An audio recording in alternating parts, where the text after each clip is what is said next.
A professor stood before his philosophy class and had some items in front of him.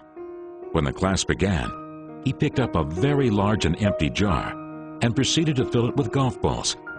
He then asked the students if the jar was full. They agreed that it was.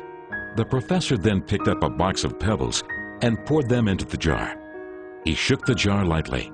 The pebbles rolled into the open areas between the golf balls. He then asked the students again if the jar was full. They agreed it was.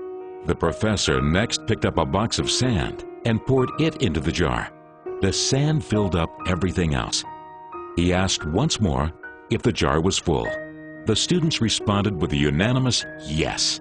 The professor then produced 2 glasses of wine from under the table and poured the entire contents into the jar, effectively filling the empty space between the sand. The students laughed. "Now," said the professor, as the laughter subsided, "I want you to recognize that this jar represents your life. The golf balls are the important things: your family, your children, your health, your friends, and your favorite passions. Things that if everything else was lost and only they remained, your life would still be full.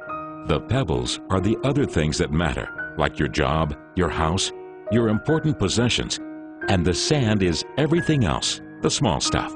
If you put the sand into the jar first," he continued, "there is no room for the pebbles or the golf balls." The same goes for life. If you spend all your time and energy on the small stuff, you will never have room for the things that are important to you. Pay attention to the things that are critical to your happiness.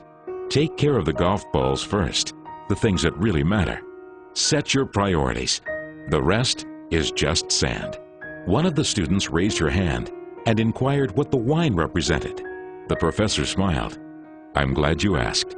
It just goes to show you that no matter how full your life may seem, there is always room for a couple of glasses of wine with a friend."